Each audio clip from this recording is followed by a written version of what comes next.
Hello everyone and welcome to WD18, the Watford fan channel. Today I'm back for episode 3 of Transfer Daily. Now I saw a couple of comments saying where's the third episode. It's back today. I just haven't really got around to making it, but there's a couple of done deals, not really that significant in terms of the first team, and a couple of rumours about some players that could come in, and also some really interesting comments from Watford Sports technical director, Filippo Giraldi, which I'll come on to soon. Filippo Giraldi. But no, it's very interesting comments from him whether Watford's transfer activity will end in January, and we'll look ahead to the summer and try and build a squad then. Personally, I think we do need to get some additions in, but to just go into some of the rumours and done deals that have happened today. So the first one is that Falkirk have announced the signing of Alex Kubiak from the under-23s. He's got a 6 month loan spell at Falkirk in the Scottish League, similar to Brandon Mason, which is really good to get his experience up. Oh my god, I can't even get my words out. Get his experience up and playing quite a competitive league for an under-23 striker and someone. It could really build his confidence. He's playing first team football week in week out. Hopefully for him, this is his 6th loan spell since he's been at Watford, so it'll be interesting to see whether he can cope for the 6th time. It's been hard for him at Watford. He's never really established himself. Oh my god, today, Jesus, established himself as a first team footballer at Watford. So hopefully he goes out on loan to Falkirk and he plays regular first team football. Then going on to another striker who's gone out on loan from the under-23s, that's Michael Falevi. He's gone to Bournemouth on loan for the rest of the season. Really good move again for him. I think he could probably play at a higher level than Bournemouth, personally. A lot of Bournemouth fans were absolutely ecstatic when they heard the news that Michael Falevi had signed for the club. So it's very interesting to see whether he'll do well there. I hope he does. I think he's one for the future. But it's kind of a trend now in the under-23s. Brandon Mason, Alex Kubiak and Michael Falevi all going out on loan in January. So I wouldn't be surprised if that was the end of the under-23 transfer activity. Now looking to some more kind of, not important, but ones that could really affect the first team. Now, one came out yesterday, and it's from the Daily Telegraph, Matt Law. He says Watford are one of the 4 clubs looking to take Charlie Musonda from Chelsea on loan. So it'll be interesting to see if that one happens. I think it would be a very good move for both parties. I think Watford are a club that could really get him because he's local. He wouldn't have to really move his house. I mean, Newcastle were interested as well, but they're looking to sign. I think they're looking to sign someone else, so they can't actually get him. But I think with Charlie Musonda, I think it would really be good for us because we haven't really got a lot of depth in the wide areas, especially the right midfielder. We've only got Andre Carrillo, and we've Norden Amrabat going to Leganes for the rest of the season. It'll be interesting to see whether Charlie Musonda can fit in there and hopefully comes to the club, because I think it would be a very good move. A lot of Watford fans want it. And also another winger who's been interested is Gaitan, who I'll come on to in a minute. But Charlie Musonda is one of those who, a bit of energy, he's got a lot of pace. He'll be hungry. He hasn't had a lot of first-team football at Chelsea. A lot of those loanees don't really have a lot of game time and a chance. So I would really take him with open arms. I hope he does come. Going on to Nico Gaitan, and reports coming out in Spain that he will move to Watford today. Now, obviously, that isn't true, which is interesting because Onda Cero, which is a kind of a respected Spanish a media outlet, reported that he would be moving to Watford today. It was between us, Southampton, and a couple of other clubs, and Watford were kind of winning the race, but then Southampton came into it, and it was apparently going to be £18 million for the Argentinian. And that's interesting because I don't know whether he would move. Clearly, it's not as simple as we thought it would be.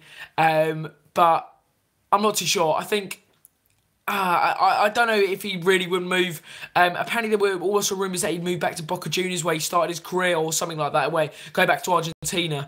And there were strong reports about that too. But this Watford move, it doesn't really look on the cards.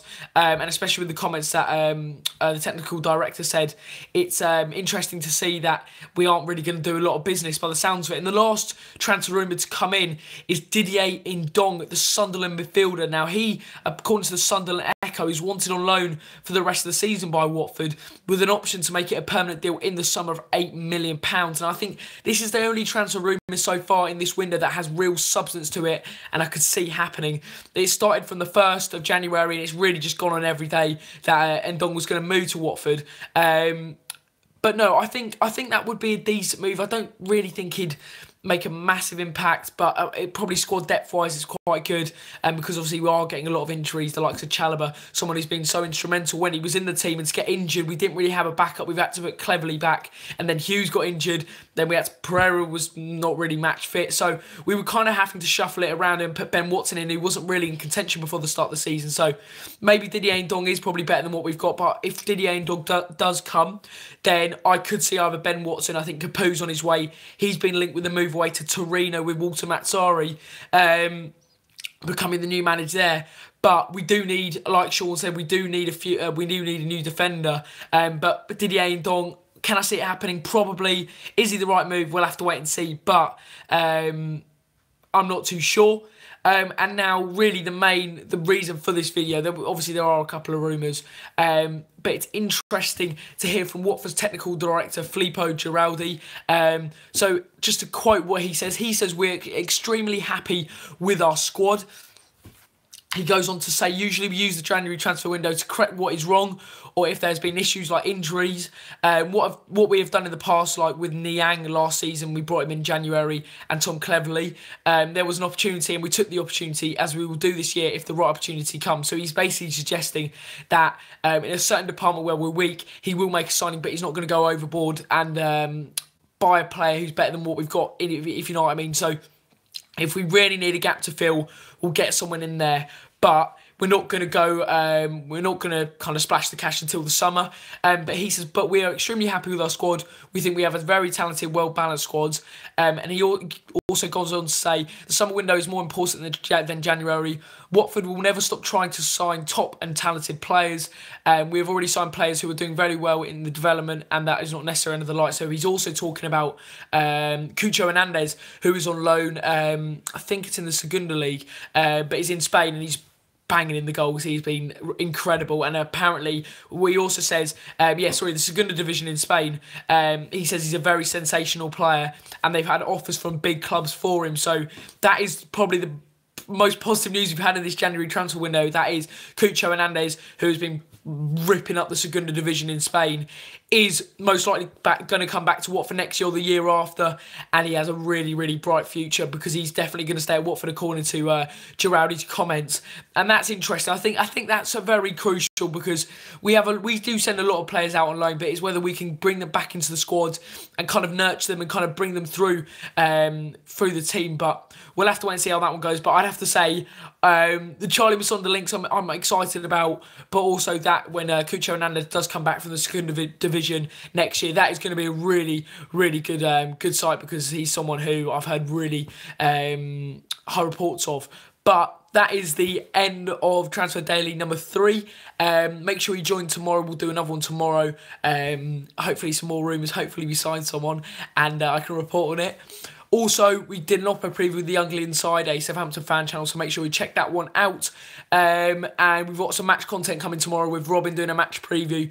We've also got a special video commemorating Graham Taylor's 1 year since he sadly passed away tomorrow. So there'll be a video coming out tomorrow, so make sure you look out for that. And yeah, thank you very much for watching. I'll see you for the 4th episode tomorrow. And yeah, take it easy.